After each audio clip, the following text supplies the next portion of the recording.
Sport Business. Global Sports Intelligence.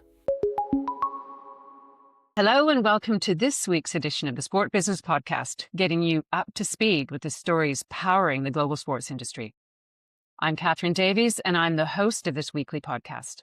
And this week, I'm bringing Frank Dunn back to the show to talk about the crisis engulfing Belgian football in the wake of the Pro League's contract dispute with DAZN, and how all sides are losing out in a situation that will raise alarm bells at other leagues around the world. Then Martin Ross joins me to look under the hood of European professional club rugby's media rights strategy as it builds up its in-house sales team. He'll shed some light on the future of the Champions Cup tournament and where the EPCR's tournaments sit in the sports landscape. Finally, we'll round up the podcast with a few sneak peeks at what's coming our way in the weeks and months ahead, including growing interest in the UEFA Champions League next phase, the latest with the OFC Pro League, the new club football tournament in Oceania. We'll also take a look at where sport ranks in Netflix's second half engagement report. Some surprises there. And we'll wrap up with a look at darts. All this is coming your way in just a few moments. And before we start, we'd love to have your feedback on this episode. You can leave us your feedback on today's podcast in a review on the Apple Podcast and Spotify platforms. Let us know if you like what you're hearing and what you'd like to know more about. So without further ado, let's move straight on to our first topic of the day. Well, I've finally pinned down Frank Dunn for another chat, our first in 2026. Welcome back to the show, Frank. Thank you, Catherine. We haven't had you on since late October, and that's nearly 3 months. So what stands out for you in that time? Anything in particular? Well, I could give you a lot of guff about my family holidays, but I probably think it's worth mentioning that we beat City at the weekend. So it's important to get your priorities right. So that's what set me up nicely for the week. Absolutely. Were you there? Or did you? No, You I've not been to No, Old didn't Trafford since 2019, believe it or not. So The last time I went to a home game was when we lost against PSG in the Champions League. I've seen them a couple of times over here, but yeah, I really need to get back. Yeah, I think last time you took your daughter, didn't you? Yeah, I took her to the stadium. She's not seen a game at Old Trafford, but I'm going to see if I can change that this season. Well, you're a busy man, Frank, with everything you do, including your monthly Sport Business Inside the Deal podcast, which really digs deep into the most interesting deals taking place in our world. And the most recent one, the gradual unraveling of the European Handball Federation's €500 million deal, is a terrific listen. It's available across all platforms and well worth your time. And now on to the subject at hand, Belgian football. I think there's some similarities in a way with the story we dissected last week about Uruguayan football, in that although they're not necessarily superpowers in the global football league table, what's happening in both countries could spill over into others. And, are there lessons to be learned from these issues? What are the implications? So let's find out more about the situation in Belgium. There's a deadlock in the media rights situation of the league, and nobody seems to have an idea of how to get out of it. Yeah, the Pro League has found itself in a very complicated situation, very problematic. And it arose because the rights holder, the streamer DAZN, bought all of the rights in December 2024 for 5 years, beginning from this season. And last summer, they tried to sell on the rights, which they needed to do to refinance the deal to the company's telcos. Now, Belgium has a particular market dynamic in that the distribution of content is heavily skewed towards big telcos, so Telenet and Proximus, which used to be Belgacom, former state-owned telco, and Orange, which bought out the company that used to be known as VOO. So anybody buying media rights, football rights in Belgium needs to get distribution on the telcos.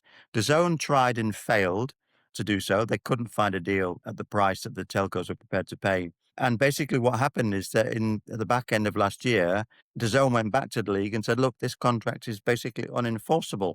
And the official DAZN position is not that they are trying to get out of the deal, that they don't want to pull the plug on the deal. What they're arguing is that it's technically unenforceable, it's technically void because of what they were required to do. But what happened is the league appealed to the country's arbitration service, and there was an urgent ruling taken that DAZN had to respect the contract for at least until the end of the season. So the situation as it stands is that DAZN is showing the games on its own service, but nobody else. Now, DAZN doesn't publish the number of subscribers they have in Belgium.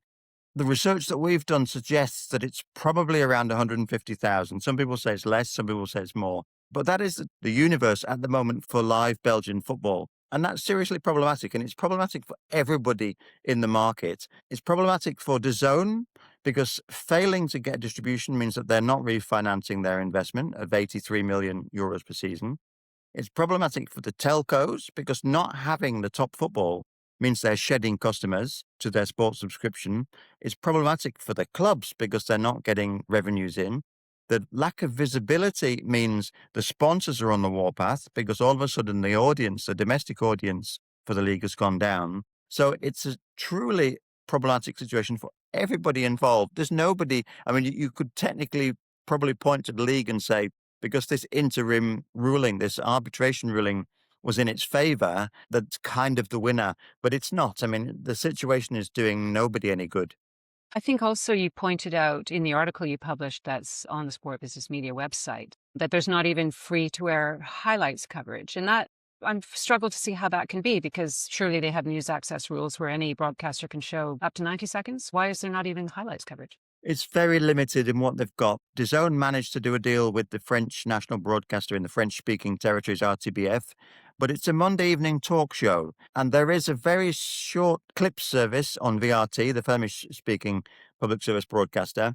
But essentially what you don't have is a kind of match of the day style full highlights program, which historically they always had. So they've lost visibility across both the pay television side, which is the telcos and the streaming service, and they've lost visibility on the free-to-air side. So their audience has just basically disappeared, really. And that's seriously problematic. One estimate, I spoke to a sponsorship expert, and they said that from the conversations that they'd been having, that the brands who sponsor the clubs feel that as things stand, they're losing about 60% of the media value of their investments in the clubs. So, as I say, it's a situation which at the moment, nobody is benefiting from. And because the next part of the tribunal job is to actually come to a final conclusion. So we have a situation, an interim situation, where DAZN will continue to show the league until the end of the season. We don't know, nobody knows that I spoke to, when the tribunal will arrive at a full decision about the contract. So there is a real lack of clarity about what the next stage might be. Is this impasse an own goal by the leagues in that it inserted clauses into the contract which made it very difficult for DAZN to get a deal with the telcos at a decent fee level? Yeah, I mean, that's one way of looking at it. I mean, I think that there are two clauses in particular which made it difficult for DAZN to get the deal at the level it was looking for. One is, and these are new things which have never been in their ITTs before, their invitation to tenders and their contract terms. One is they introduced the role of a trustee. And the job of the trustee was to make sure that whoever bought the rights at a wholesale level, when they were sold on to the market, to the telcos, to the broadcasters, that they were done so in a fair and transparent way on fair terms and conditions that were the same for everybody, basically. The second was that they had to secure at least 2 telcos for distribution. They couldn't just sell to one.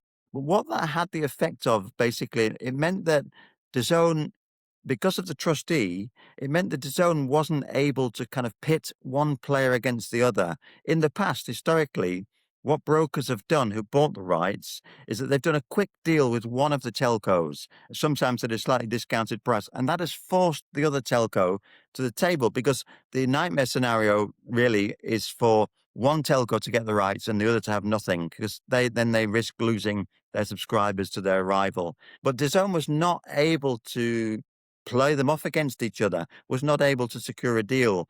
So you could see it as an ongoing. And essentially what the league was doing, all the league was doing, was trying to create a situation which was fair on the market, in which everybody was treated equally. And also, going back historically, the Belgian Competition Authority had always historically laid down this rule that rights could not be sold exclusively. They've done this for a number of years, I think since about 2014, in an attempt to try and ensure that everybody had a fair opportunity to buy the rights. So in a sense, what they were trying to do was to be fair to everybody in the market.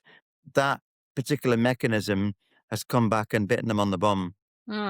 So and this is the burning question, isn't it? What happens next? There's going to be a tribunal ruling coming up, and I hear there's been talk of doing what they've done over in France, which is launching their own direct-to-consumer channel. What do you read in the tea leaves? There are a number of different things that may happen, and at the moment, nobody really knows for sure.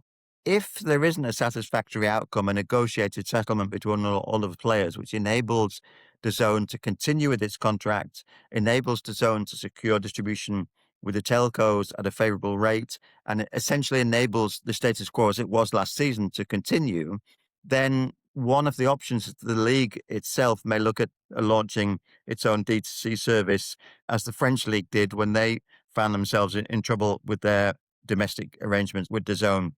The problem with that is that if the league launches its own D2C service, it's going to find itself in exactly the same situation that DAZN has been in, that the league, if it has a league channel, will require distribution on the telcos. Now, the telcos, each of them has its own reason for putting a cap on the rights fee that it's prepared to pay. And they are tied up with their own individual commercial situation, financial situation, but they've spoken fairly clearly in terms of what they were prepared to bid. And the kind of combined value that can come out of the telco market at the moment from the three telcos is probably in the region of 50 to 55, maybe 60 million tops, which would be a big drop for the Belgian Pro League.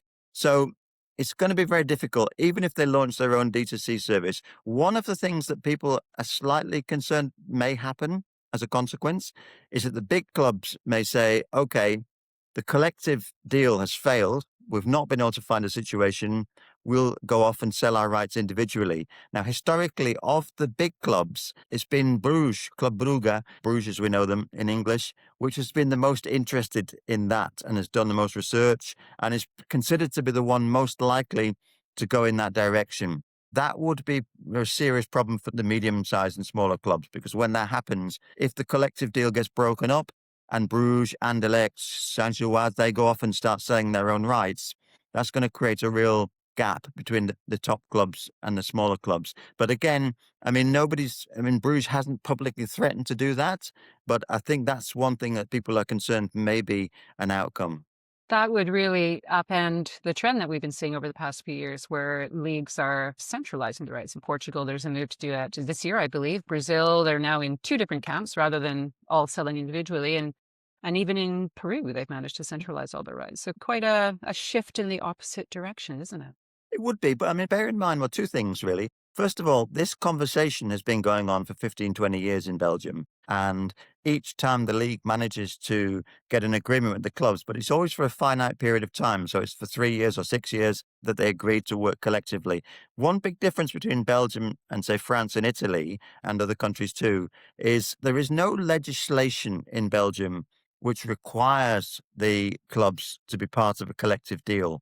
As you know, in Italy, we had the Melandri law, which basically said you have to sell collectively. And there are other countries too. France basically is quite state controlled in that respect. It's very difficult for a French club to break out of the collective because of the structure of French football. In Belgium, there's no such law. There's no such rule. So there is nothing at all in legal terms to prevent Anderlecht or Bruges or any of these clubs going off and doing their own thing if they feel that the collective has failed. It's an interesting thing too with the telcos, isn't it? Because it has become clearer that their core business is upselling fiber to the home services to their subscribers or 5G mobility, and content isn't really the driver that perhaps it used to be or that they thought it was. So that has implications for leagues around the world. I think one of the things, the background to this story is, I think there's a critical moment in 2014 where things changed fundamentally in the Belgian market. Up until that point, what we'd seen is every cycle there would be a competition between the telcos to try to secure exclusive rights. So one cycle it'd be Telenet, one cycle it'd be Belgacom, which later became Proximus. When the rights came onto the market from 2014, what they kind of learned at that point was the amounts that they were paying to secure rights on an exclusive basis were not translating into subscriber income. It didn't make sense for them to spend that additional amount of money to have the rights on an exclusive basis. So they made it fairly clear in 2014 that they were only interested in the rights on a non-exclusive basis. They didn't mind that if all of the other telcos had the rights, but they were going to pay a much lower fee. Now, since then, they've never really moved away from that position. So for them, yes, each of them would like to have the Pro League. It's the most important form of domestic content, but none of them is prepared to break the bank to get those rights on an exclusive basis. So the rights, the amount that the telco market is prepared to pay has kind of stabilized and hasn't really changed for a long time. Now they're all investing heavily in 5G and other kinds of infrastructure, and they really do see themselves as tech players and not media companies. That's a part of their overall offering. They obviously, like a lot of modern telcos, they have triple play and quadruple play services, but they are not positioning themselves primarily as media companies. And so I think there's a clear message from the telco market that there is a maximum they will pay to get this content. And that is the real big challenge facing the Pro League now.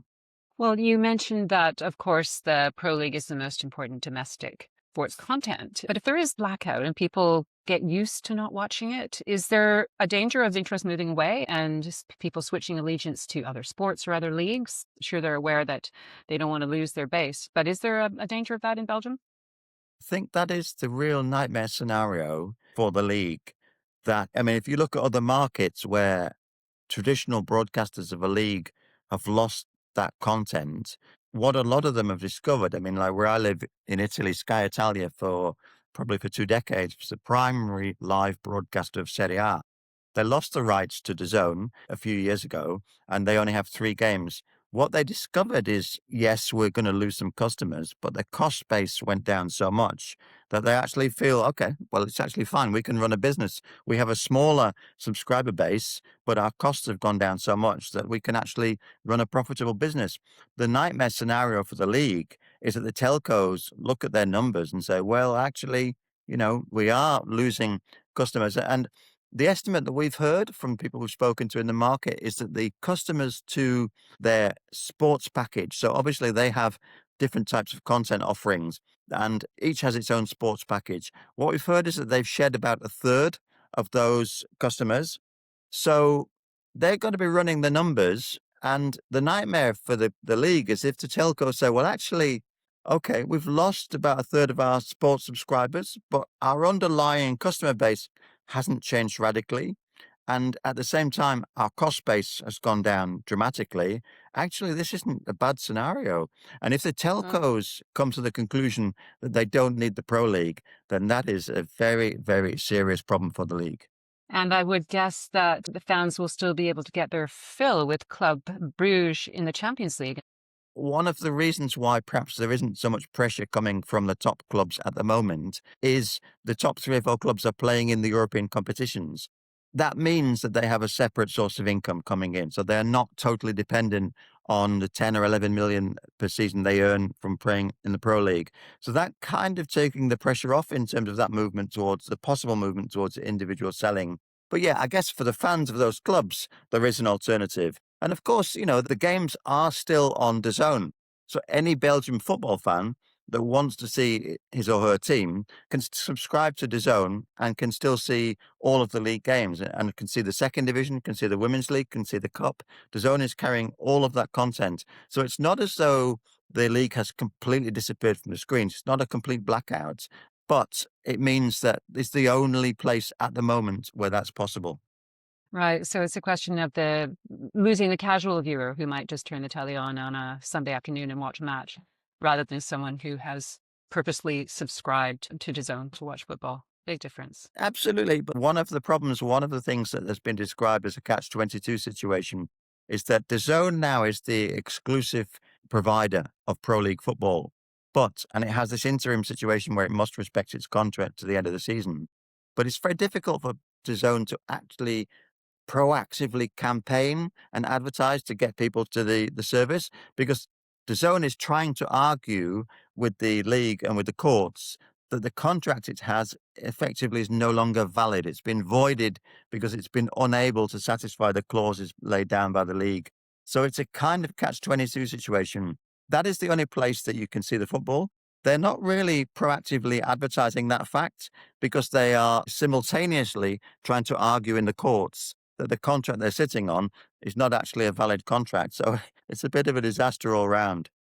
And they don't want to alienate the telcos too much, do they? Because they might perhaps deal with them in the future.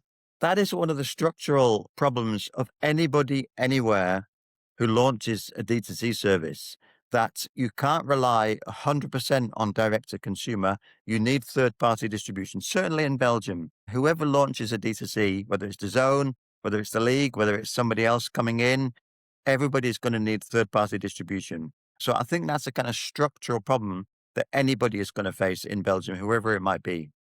Well, this story is going to run and run, isn't it, Frank? Not just Belgium, but I think DAZN more broadly in various markets in the world. Measures it's taking, the moves it's taking, the problems it's facing. So I'm sure we'll have you back on for that. But thank you for shedding that light on the situation. You're welcome. And I recommend that our readers read Frank's story called Catch-22 Situations Leave Belgian Football in a Bind. And that's on our Sports Business Media website right now. Thank you, Frank. Off you go and have a great week. And I look forward to having you back on the podcast. Thanks, Catherine. We're going to take a short break now before we move back to section 2, where I bring in Martin Ross, and we're going to talk all things European professional club rugby. We'll be back after a short break. From private equity to global media and US college sports, unlock the most trusted data and insights in our reports. Explore more at sportbusiness.com. Welcome back to the Sport Business Podcast, bringing you the latest sport business industry news and insight. I'm now joined by Martin Ross, our global news editor and a regular podcast contributor. Martin, welcome back. Hello, Catherine. Well, we're going to talk about rugby in a minute, but tell me what else has caught your attention this week? I mean, I don't think we can continue with the podcast unless we talk about the AFCON final. I mean, Maria started texting me the minute. I was actually watching it on catch-up, so I said, don't spoil it, don't spoil it. I mean, let's not go through everything that happened, but just unbelievable. I've never laughed as much at a moment in football, I don't think, than when he tried the Panenka. We'll never know whether it was, I don't believe it was in any way planned for him to do it, and I think there's been a lot of chatter and conspiracy. I don't get that in terms of what leverage did Senegal have, having left the pitch. You know, had they not come back on, they clearly would have to forfeit the game. So I don't understand what leverage they would have for Morocco to accept that. But a great shame in many ways. I mean, the AFCON has always been a bit chaotic, and that's been part of its charm, actually, in many ways. And you know, the great kind of vibrant fans you have. And that's always kind of been, it's not its USP because there's so much quality on the pitch, but there's always been a little element of, you know, the things could bubble over or you got some slightly odd refereeing decisions. So I don't know, I've always quite liked that about it, but it just seemed a shame given, you know, since IMG's come on board and the production looks great, the stadium, haven't been there, but the stadium where they were looked fantastic. I don't know whether the security around the stadium and all the operations quite matched that. But what a great shame in many ways that had he scored, it would have been overshadowed even more, I suppose. But the event was the only talking point, even so much at the press conference when the Senegal coach came in and all the Moroccan journalists were haranguing him. That just couldn't take place. So, yeah, I feel a bit for an agency trying to commercialise CAN when it'd been a successful tournament, and then what a farce, quite bluntly. Yeah. I mean, I suppose a little bit of notoriety could go a long way. It's not that it's something you want to harp on about, but people will now, it'll be on people's radar and they may watch more in the future. If you're looking for any sort of silver lining, maybe that's it. Yeah, true. There's a grey area in there between have to watch it and this is just ridiculous. I'm not quite sure. I think it went too far the other way this time, but it was must-watch TV for sure. And the ratings were good, and certainly in the European markets that we saw in France and so on. So, yeah. Well, let's turn our attention to rugby union now, and specifically the EPCR's Champions Cup and Challenge Cup. Martin, why is now the opportune time to analyse the EPCR competitions and where they sit in the sports landscape? Yeah, I mean, I felt now is quite a good time. I mean, there's a lot of chat around rugby, quite rightly. A lot of the constituent sort of stakeholder parts of the EPCR, European Professional Club Rugby, are struggling. And now, when I say stakeholders, they are the member unions in England, Scotland, Ireland, Wales, France, Italy as well. And then South Africa's also come on board the leagues in France, in England, and also the URC. So Yeah, I mean, there's been a lot of press, rightly so, on how much English club rugby's struggling. The Premiership clubs reported a loss 23-24. All of them reported a loss, an average of £3.4 million. Total debt, £342.5 million. Welsh rugby's now in a position that the Welsh Rugby Union can't sustain 4 sides, so has gone to 3 in the process of that. So I wondered what all this and the threat of R360 coming over the hill and poaching players, yes, it's been put back to 2028, but that threat of, and we've seen with any disruptor, players will go if money's right. Could there be a merger between URC and Premiership? So all of that, and even just, to the layman or laywoman, EPCR and URC, they would kind of feel that what's the difference? Why is EPCR elite? There's a very small difference in terms of teams competing. Obviously, English teams aren't in URC, neither are French. But yeah, why is EPCR elite? How is it performing commercially? And what's its USP now after some changes that they made to it? Well, on Sunday, the pool stage drew to a close, and you were at the Glasgow Warriors versus Saracens match. And I believe you interviewed Jacques Reynaud, the former Eurosport and Sky executive, who's midway through his 3rd season as CEO of EPCR. What did you learn about the direction that the Champions Cup is going from your chat with Mr. Reynaud? I did. Good game as well. Warriors really bossed Saracens, which was good. There's a bit of niggle in the game as well, which was good. And it's right beside, it's at Scotstoun Stadium, which will host the Athletics at the Commonwealth Games, which is generally around 10,000, sometimes more capacity. It's a good little rugby stadium. There's a train line that goes right beside it. And when the ScotRail train went past when Glasgow scored and tooted its horn, which was quite nice, right after it scored. So yeah, you get a good atmosphere there, a good night out. But I was there certainly for work reasons and to meet Jacques, who I've known Jacques a long time, since his Eurosport days. And yeah, it was a good point in time to really try and find out where it's going. This is season 3 of the new format.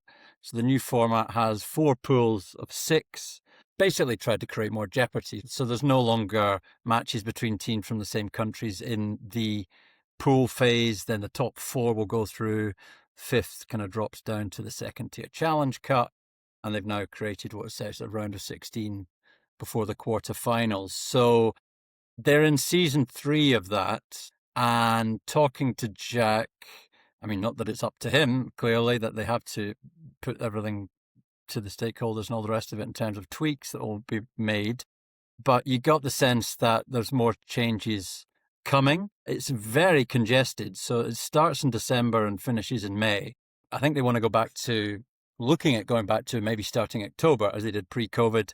That creates much more time for a pay TV broadcaster to market it, for sponsors to activate around it, and also just logistically, because so many fans want a weekend away and to go to games. There's only 1 week in between the round of 16 and quarterfinals, which, as you can imagine, from a ticketing, travel, logistics, hospitality point of view, you don't know where you're going to be going or if you're going to be going. So they want to create more room. They would, I think, retain the same number of matches. They're not, I think they really look to a 4-year cycle. It's not quite like the UEFA Champions League when you have your strict kind of what was 3-year cycles. We're now going to move to 4-year cycles in that, where you have that natural cutoff point to change. But I think there will be. The format, certainly from attendance point of view, seems to be a success. There was 5 sellouts last weekend. Glasgow was one of them. Bath, Bayonne, Toulouse and La Rochelle.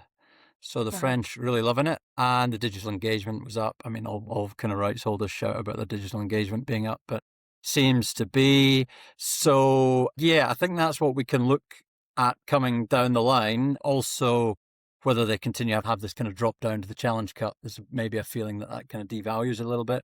But Jack was, he was very honest. He said, have we found a silver bullet yet? He said no. And he said any changes they have to make have to work for the fans. It's got to deliver the money that will go back to the club game.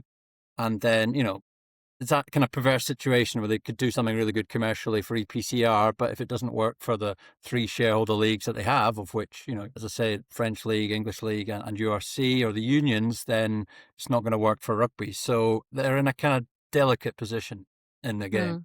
You spoke a bit about fans and attendance there, and under the EPCR's watch, the Champions Cup and the Challenge Cup finals have been held in the same city, and they've often attracted upwards of 100,000 fans over the course of the weekend. They're heading to Bilbao in northern Spain this year and then to Lyon next year. So what's the plan after that? And what are the chances of the finals weekend being held outside of Europe? Yeah, this is the sort of concept that changed after the days of ERC, which was the previous rights holder. We won't go into all the politics of everything that changed 12 years ago. So the Heineken Cup used to be held at an iconic rugby venue in Europe, of which there weren't many at the time: Twickenham, Cardiff, Paris, Edinburgh, Dublin. Challenge Cup would generally be at a smaller stadium, be that the Stoop, so Harlequins home, King's home, Gloucester, Cardiff City, some really small kind of French venues. So they combine the two finals to create a kind of finals weekend and generate a bidding process and generate hosting fees and financial support from a council or a region. They work with a sports consultancy on that. That will be coming soon, actually, the next bidding process for 2028 onwards. They've also looked to move the semi-finals to bigger venues in a host country of a higher ranked team. So the rankings are a big thing now in the revamped format. That's like Glasgow, by dint of winning on Sunday, will get a home match all the way through to, well, not that they won't host the final, but all the way through to the semi-final.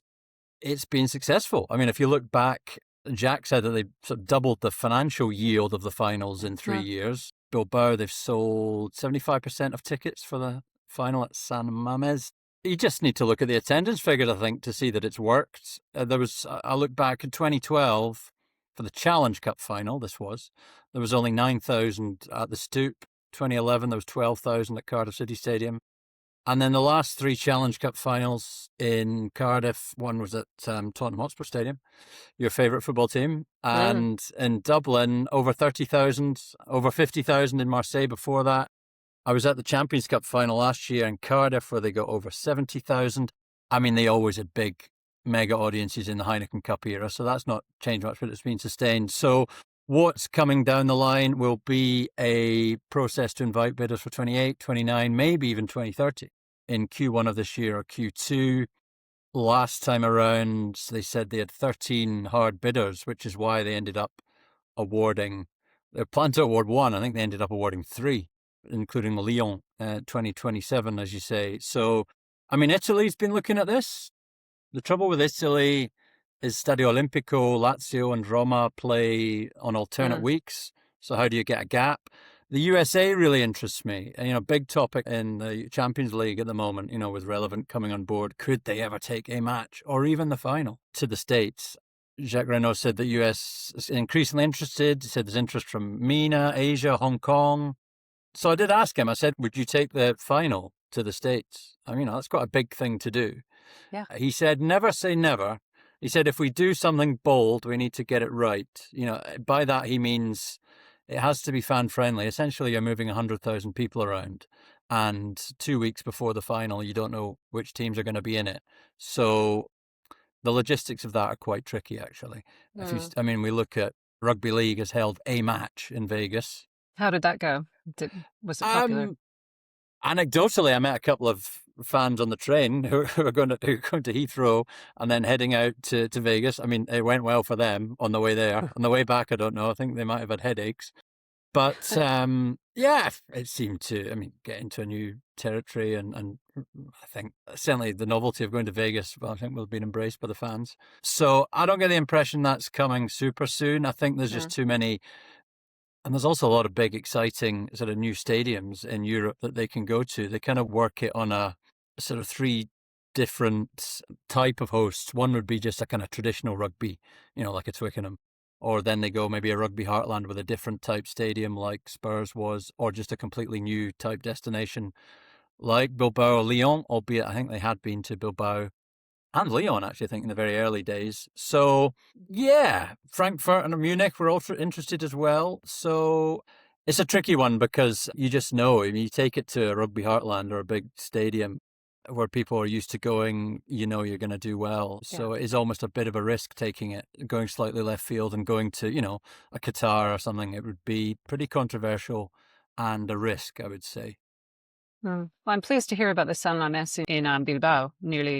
Probably going to sell out soon, isn't it? It's they do events well there, and it's a good weekend away. It'll partly depend on who qualifies, I think, in terms of if it's a team from the southwest of France, no-brainer, they'll be there. The Irish team's really, if Leinster are there, they would also take a lot of fans. So. Wow. Well, moving on, you wrote a story at the end of last year about the EPCR in-housing its international media rights sales after years of using agencies. What was the rationale behind that move? How has it worked out? And how tough is the international market for club rugby? Yeah, we did. So, I mean, there's a sort of long history of EPCR working with agencies, and then they took the decision, they would say really because of where the market is, but chiefly they would say because of what they wanted to do with OTT. Jack said, we've been with agencies, they've done a good job. It's a question of how do you scale international TV? So they're looking to sort of markets like Japan or MENA, where agencies have struggled to get a deal, to really build that up. Didn't want to be treated as filler. You know, making all the kind of right noises you'd expect. That's why Jack was a really interesting interview, actually, because he's been on the broadcast side. He's been a little bit on the rights holder side in terms of he was at Team Sky as well in his role and at Eurosport events.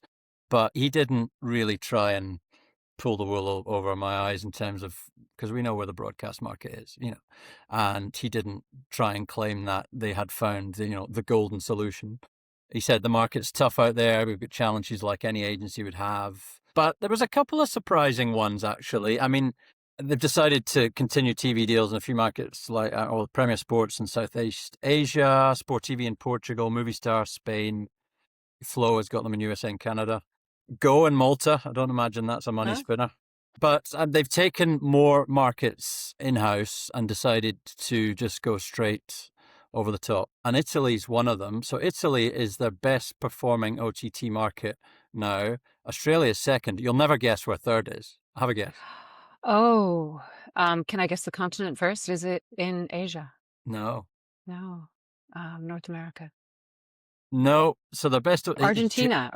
They love the rugby in Argentina. It's Germany, believe it or not. Really? Which was a big surprise. Yeah.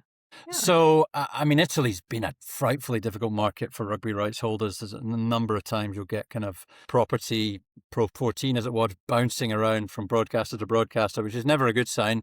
They couldn't get an acceptable TV deal. So Jack said after the costs are deducted and they're paying for production, he says they're making twice as much from what was the rights fee in Italy versus now what they're getting in OTT subscriptions, which sounds really, I mean, it is impressive, although we're talking about, you know, sort of double-digit thousands number of accounts. So, but still, yeah, impressive. Australia, then, you know, taking that decision. And Germany, now the third biggest, I said, big surprise. But he said, in his words, let's not sugarcoat it. There's nothing better than being on a platform, i.e. a broadcaster, which does cross-promote you and puts marketing money behind you. So for context, if you go back to the days of when RDA was selling the rights, and for those interested in sort of how all that ended up, I'd maybe divert you towards a Sport Business Media feature on the force majeure legal case. And interesting at the time, they were paying 15 million euros over 4 years in a minimum guarantee. So it was staggered. So it got up to a maximum of 4.1 per season. Clearly those days are long gone. And as a result, media revenues now drop to about 50% of EPCR's revenues. Nowhere near, it used to be up 70 to 80%. Now, clearly, we're talking about international here. Clearly, the big deals in the home markets are what will live and die by, you know, your Premier Sports deal, all the rest of it. But we sort of discussed this as a topic because it was the one that is most prescient. And yeah, I kind of asked him whether he felt they'd made the right decision. Now, what we don't know is whether a minimum guarantee was on the table. We know that Infront, I don't think, was particularly motivated to continue to try and keep the rights, given that, you know, they couldn't even be doing a deal in Japan last time because the economics didn't add up. So I don't think they were bowled over with agency interest. So, you know, I asked him if they've made the right call on this by taking it in-house. And he said the market is very different in the days of high minimum guarantees, people looking to gain market share. I said, in the context with what we were faced with, he said it was the right decision. So there you go. I think that tells us what we need to know. He says the current numbers are in favour, although again, he says it's not replacing sort of good TV deals. So listen, it's kind of what we thought. The media market is hard, but the media rights market for club rugby specifically, outside your bigger markets, is really tough. And CVC came in a few years ago and obviously made its investments. And there was also a proposal to kind of aggregate club rugby and centralise rugby as a whole, actually, national club rugby. But who do you sell that to? I mean, how many broadcasters around the world want to buy 600 rugby matches a year? Yeah. It's not like football. It doesn't really translate. And I think this was a good reminder exactly where rugby and specifically club rugby is. Well, you said that media rights had gone down to around 50% of their total revenues, which would suggest that something else has perhaps grown. Has sponsorship revenue grown to offset that decline? And I know that you told me earlier that Investec, the Anglo-South African bank and wealth management group, they came on board as title sponsor in 2023, and others have signed up too. Is there much left to sell? And what are they looking out for now, do you think? Yeah, certainly sponsorship has risen to help offset that. And then hosting fees would be the other one, as we've mentioned. Investec, yes, very much the title sponsor. Have been there in force. They were handing out free zebras and free biltong at the match. Free zebras? Like actual free zebras. Well, not actual zebras, toy zebras. This is not Norwegian football. So, yeah, they are kind of working to a premium, less is more. I think that'll be even further enforced because John Barton from Team, very sort of leading sponsorship rights exec, has come on board recently from Team as the CCO. So they have a title sponsor and Investec, two premium sponsors, partners in Heineken and Emirates, and then DHL, the Chery Automobile, the Chinese car brand or car manufacturer, Group Apicil, and I think the sort of Georgian tourism board because there's been a Georgian team in it. He said we've got room for one, and then a title sponsor for the Challenge Cup. Interestingly, there was one on the LED boards. One of the matches that I noticed that I don't think's been divulged yet, although it might just have been a media buy. So maybe one to watch in that. We're following that up currently. They want to remain premium, no clutter. But yeah, the big thing coming, they hope, is a title sponsor for the Challenge Cup. He says they got very, very close last year to what he says was a perfect partnership, but it fell apart. The last time they had a title sponsorship for Challenge Cup was the Amlin Cup back in 2013-14. So it's been a long time. Yeah. But he said sponsorship fees have doubled in the last 3 years and tripled in the last 5 years. Clearly the Investec one was the big one. They're out in the market now. They do, it's kind of hybrid really. They do it in-house and work with agencies. They have 19 Sports, a French agency they work with. They have a head of business development who sort of represents them in the UK. Pitch did get involved and wanted to help to do the Investec deal. But yeah, like any of these deals, lots of people kind of chipping in. So that would be what I would expect next, potentially a title sponsor for the Challenge Cup.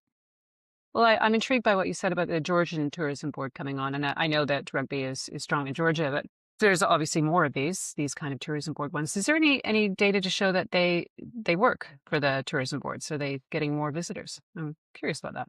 Yeah, they've worked in a rugby sense. I mean, he said, I can't remember the number, but the thousands and thousands of, was it Leinster fans or was it Munster fans, went over to Tbilisi for a game. So all of a sudden, Tbilisi's became like the sort of next rugby weekend away, which is quite a trek. I suppose it depends how close you are to your family. Some people say, quite often the people you meet where rugby weekends away are desperate to get away from their family. No names mentioned, but bigger picture, not sure. I mean, I certainly, clearly it's been a bigger trend in football, hasn't it? That? Yes, it certainly has. Okay, well, Martin, thank you for that. I've certainly learned a lot about European club rugby, and you've been very thorough. Thank you for your time. And I think you're coming on a bit later in just a couple of minutes to wind up the show and talk about what's coming in the week ahead. So thanks, off you go, and we'll see you very soon. We'll be right back after a short break. Stay ahead in the business of sport with trusted news, data and analysis across media rights, sponsorship and more.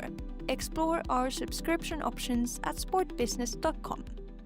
Welcome back to this final section of the Sport Business Podcast, where we take a look at notable events happening in the coming weeks and months. Now, Jonathan Rest, our global news reporter, has joined Martin and me for this section. And John, you're first up with some fresh insights about the Champions League last round in the group stage, I believe. Yeah, that's right.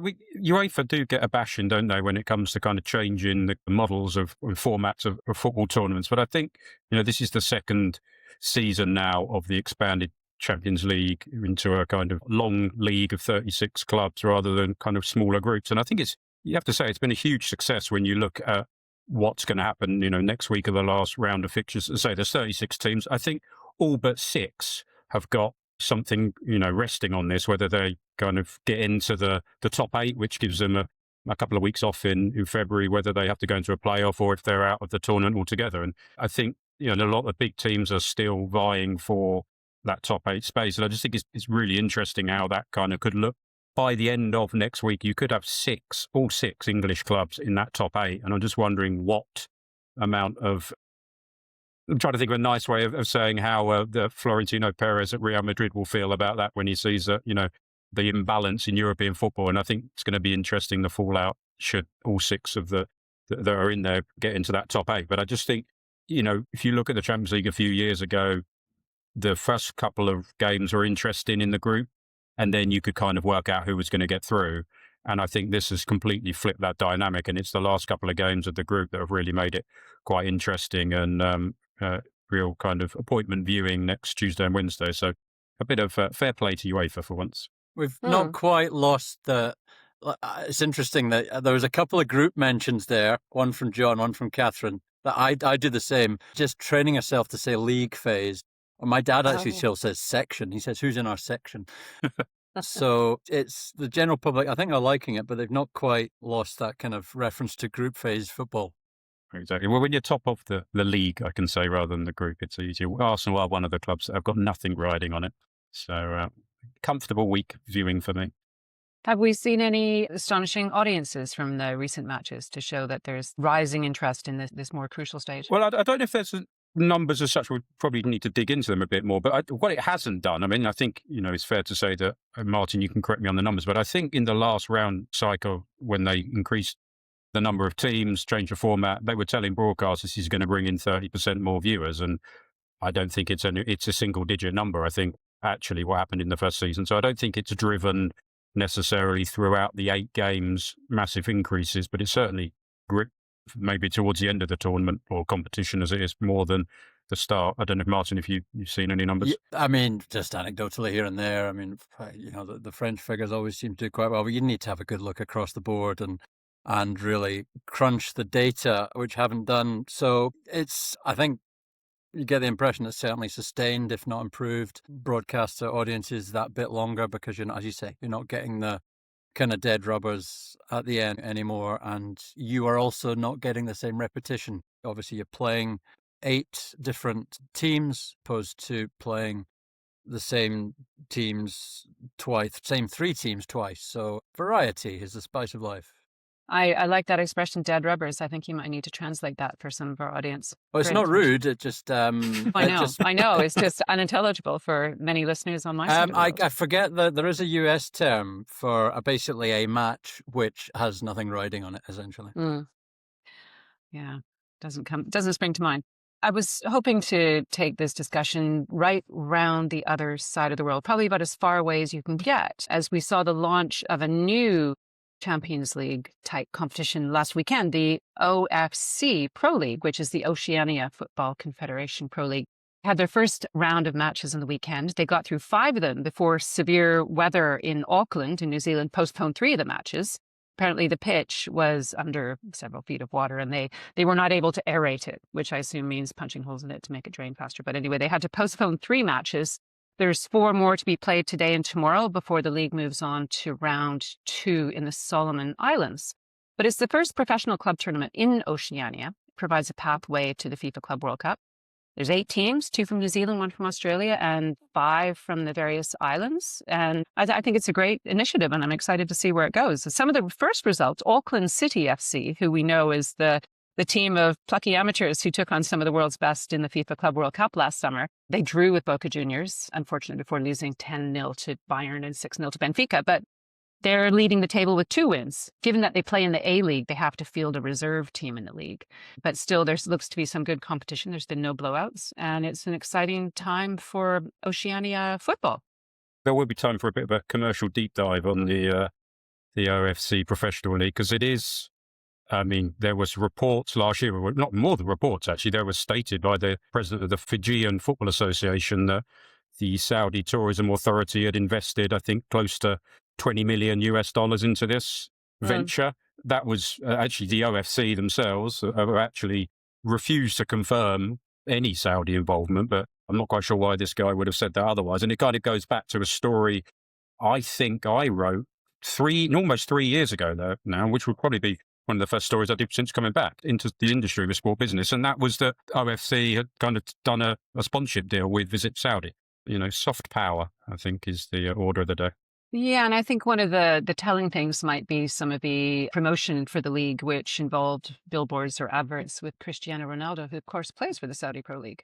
So perhaps we'll find out more. I can expect you to write another story about this in the near future, John. And it's also a first mention for the Solomon Islands, I believe, in the podcast, which is good to hear. And I bring fresh news of the origin of dead rubbers. Is which sport, loosely talking, which sport does it come from? Anybody want to guess? A board game. You're getting close. Pool. Chess. No, I have no idea. It's bridge. I never knew it was bridge, apparently. The phrase dead rubbers originates from the card game, where a rubber bridge, where a match is declared dead if somebody has already won the game. So there we go. I did know that. I've been coerced into playing bridge a few times, and I've heard the expression from there. You did mention the Solomon Islands, a first for them, and I also want to have another first. The island territory of Niue has its first professional footballer playing at I think he plays in the Auckland team. His name's Jalen Rodwell. He's 23, but he's the first professional footballer from Niue, which has a population of fewer than 2,000. Get that. That's exciting. Anyways, that's the sports side of it. And you mentioned the business side, John, with potential Saudi involvement. I'm sure we'll find out more. So let's have a look at other business impacting our industry. And I think, Martin, you had some comments to make about Netflix's What We Watched engagement report for the final 6 months of 2025. And this is a list of the 7,751 shows in the platform ranked in order of views. And there were some surprises there, weren't there, Martin? Yeah, I just think it's always quite humbling and quite important to look at these figures when they come out to remind us, as wrapped up as we get into the sports industry, of how small in many respects we are versus big media. We know what's going on right now, clearly, with Netflix versus Warner Brothers Discovery versus Paramount and the potential takeover there. YouTube's huge growth, mainly, which isn't sports. So, yeah, the figures came out this week for the second half of 2025. And I know you're going to mention a couple of others that perform better, but Drive to Survive Series 7, Drive to Survive, not disputing its success, like the poster boy for kind of documentaries for sports. Having said that, in its rankings, it was ranked 1,266th out of the various programmings. There are repeats in that, so you can get different series of the same program, but that was for Series 7. Which came out in March, so obviously a lot of people sort of gobbled up viewing of that in the first half of last year. But in the second half, it had 13.7 million hours viewed and 1.9 million views. They worked that out by dividing the number of viewing hours by runtime. So, yeah, that was beaten by huge programs such as Series 1 of Karate Sheep, which sounds like something you would find on Transworld Sport. The Potato Lab, which is apparently a comedy about two Korean people falling in love in a potato factory. And I know John's got kids, so he will like The Spooky Tale of Captain Underpants, Hackaween. You can't hear yourself think for Captain Underpants on at John's house. So yeah, Full Swing was 3,511th, beaten by Santa Clarita Diet, which is Drew Barrymore cutting about as an estate agent come zombie, chomping on people. So I thought it was quite a nice reminder. But Catherine, there were a couple of other that performed better than Drive to Survive. Well, I just wanted to mention that all 8 seasons of Peppa Pig outperformed any sports program by a long way, as well as Shaun the Sheep and Paw Patrol. So is that more of a commentary on poor parenting? Stick your kid in front of the screen. But in terms of sport, the top one that I could find was WWE Unreal Season 1 at 413. So unless I'm mistaken and I missed one, I think that's the top one related to sport. There were a couple of dozen episodes of Raw, Monday Night Raw on Netflix, led that one. And subscribers, another fact I picked up, subscribers watched over 525 million hours of WWE content in 2025. There were 3 countries that topped that list. The top one was the US. The third one was Canada. Any guesses to what the second country that watched the most WWE might be? Whoa, good question. It's way out there in left field, to use an expression. Japan. No. I don't think you're going to get it. Go on, John. One guess. Indonesia. Peru. Oh, Oh, very, very, very warm. Mexico.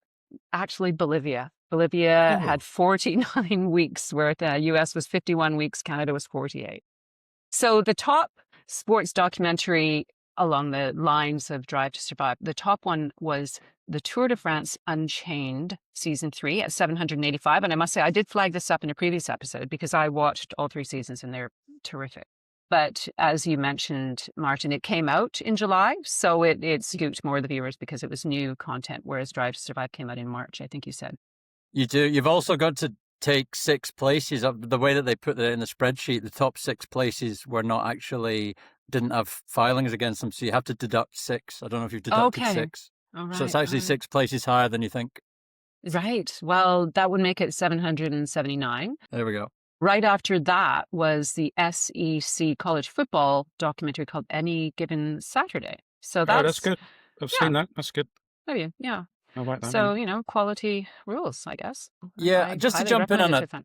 on a kind of serious point as well. I mean, well, these were serious points, but Netflix had the Q4 results this week, and Ted Sarandos was once again, I mean, he said similar stuff before, but he was saying that they would not necessarily look to take a tonnage from any one league. By that, he means a sort of all-in rights deal, and they'll look to continue doing kind of either special events like the boxing or the 2 NFL matches on Christmas Day. He said it's very difficult to have a big league sports and be profitable when you offer them in entire seasons, although he did, with regards to WWE, said that they reached economics that they like and that they can live with. So, yeah, he says that the events that they kind of stream and said have outsized positive impacts on the business around conversation and acquisition. But he also made the point, as we started off here, said, it's a small portion of the content spend and actually a small portion of the total view hours. Netflix's content spend this year should be $20 billion US. And also, we also know from doing our own homework that they have bid for kind of a whole tonnage of stuff on occasion, be that Formula One rights in the US or ATP rights in a lot of Europe. So not to take him completely at his word there. They have dipped their toes in the water. Yeah, I suppose the message is for rights holders not to pin their hopes on getting the big Netflix deal, to keep them out of hot water, as we spoke about a bit in the previous section with Frank. But let's move on. I think, John, you were going to bring in darts, as you are wont to do. Actually, it's a bit of a segue from the Netflix ratings, actually, because one of my favourite programs on Netflix, or docu-series on Netflix last year, was the Matchroom, The Greatest Showman, which looked into kind of Barry and Eddie Hearn's empire. And this week they've taken darts to Saudi Arabia for the first time.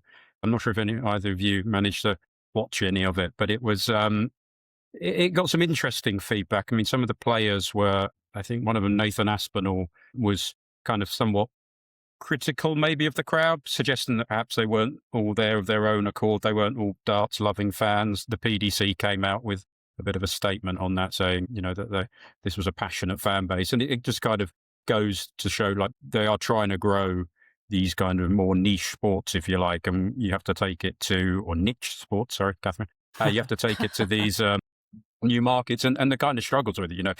Some of the coverage was, I think the ITV showed it here, and there were, and I don't think this is true, there were suggestions online that they're piping crowd noise in. Some of the players were kind of disturbed at the crowd not maybe understanding when they were, throwing a dart. They were kind of clapping at the wrong time. And it wasn't quite as rowdy, obviously, as Ali Pally in December, because, you're not drinking watching the darts. I found it quite interesting. And, Luke Littler won again, but it's going to keep going there. They were offering, I think the prize money was £100,000.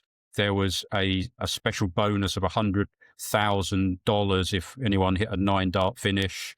And then, being Saudi Arabia, they jazzed that up with a 10th dart. If you hit a bullseye after a 9-dart finish, it was $200,000. No one won that.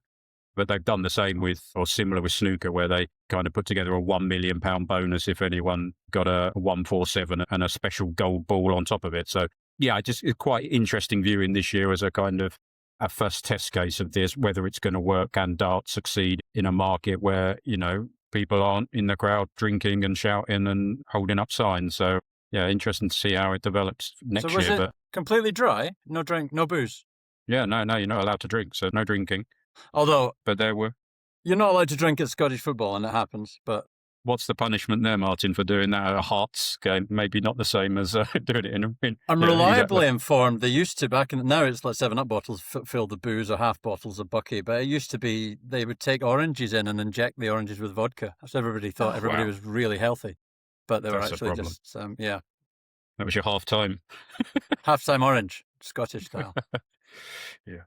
Darts may make my list at some point, John. You're halfway to convincing me to watch darts, which I never have. Oh, it's absolutely worth watching, Catherine. But I think you do need to be dressed slightly stupid with a beer in hand, personally, having done it myself, rather than in a sterile atmosphere. But we'll see. It might. Well, I can do the beer in hand, but I'm not quite sure where we get it on TV here. It may not be covered in Canada. You have to tell me who's got the rights. I'm going to guess DAZN, but I don't know. Possibly. Right. Well, any other business from either of you before we wrap up the show? No, all good. All good. So we'll be back next week with tales of Champions League and whatever else there is.